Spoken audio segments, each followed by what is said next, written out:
Assalamu alaikum Junior 5. I hope you all are doing well.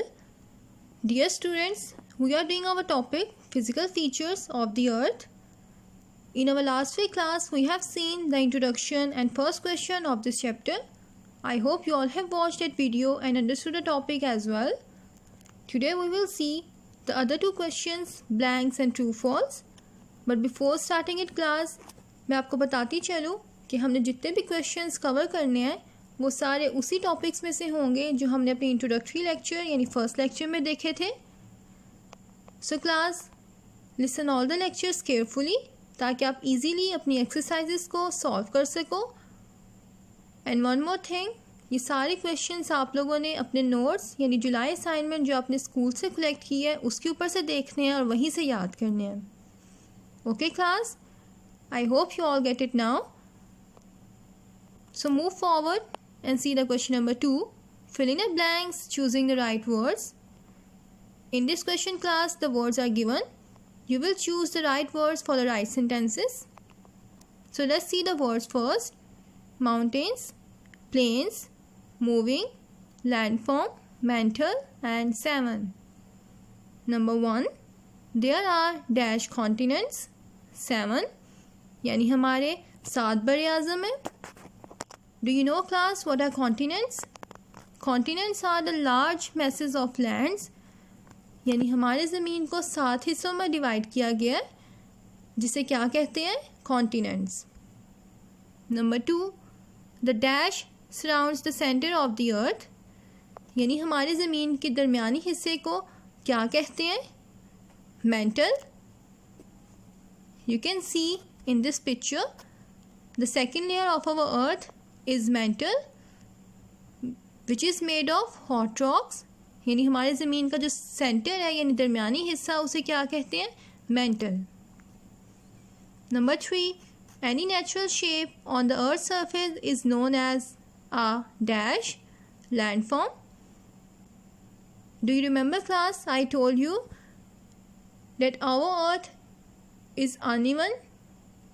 यानी हमारी ज़मीन में डिफरेंट अप्स एंड डाउन्स हैं, इसकी डिफरेंट शेप्स हैं जिसमें क्या क्या आ जाते हैं? हमारे माउंटेन्स आ जाते हैं, हमारे प्लेन एरियाज़ आ जाते हैं, रिवर्स आ जाते हैं, डेजर्ट्स आ जाते हैं जिन्हें क्या कहते हैं? हमारी ज़मीन की नेचुरल शेप्स. और उनका नाम क्या है? Landforms. Okay, so natural shape of our earth is called landforms. Number 4. The surface of the crust of the earth is always dash moving.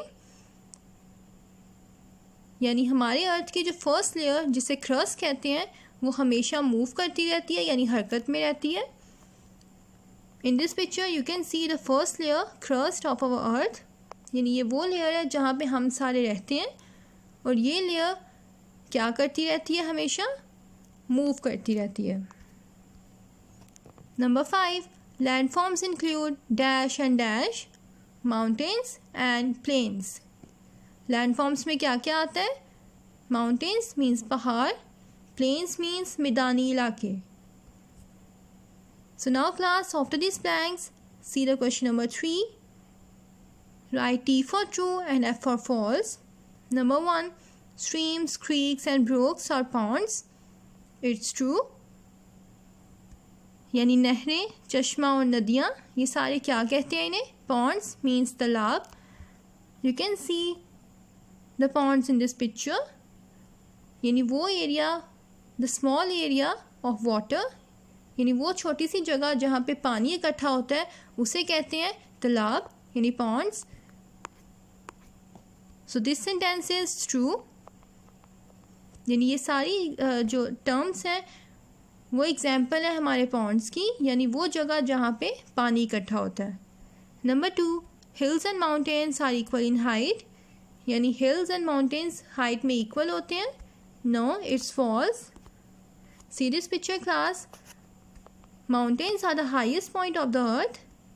और इसी तरह हिल्स भी, इन्हें भी हाईएस्ट पॉइंट कहा जाता है यानी ये ऊपर उठी होती है, इनकी हाइट सबसे ज़्यादा होती है. लेकिन इनमें डिफरेंस क्या है? जो माउंटेन्स हैं वो हिल्स से ज़्यादा ऊंचे होते हैं. हिल्स भी ज़मीन से ऊपर उठे होते हैं यानी इनकी हाइट भी ज़्यादा होती है, लेकिन एज़ कम्पेयर टू माउंटेन्स उनकी हाइट कम होती है. That's why they are not equal in height.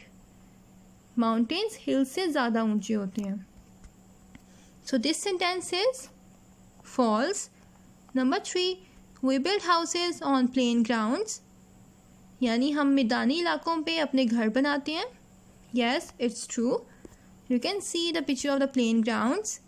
These are the plain grounds, the low points of our earth, which are used by us to build our houses. Number 4, mountains are very low point of earth.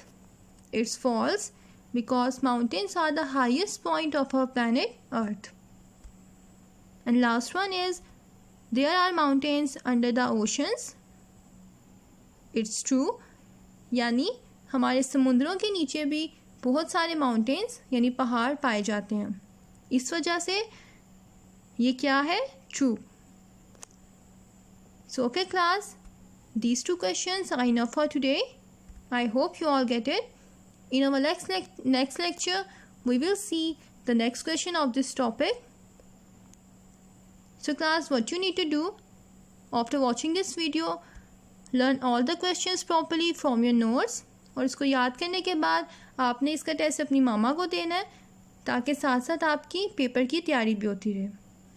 Okay class, अल्लाह हाफिज़, take care.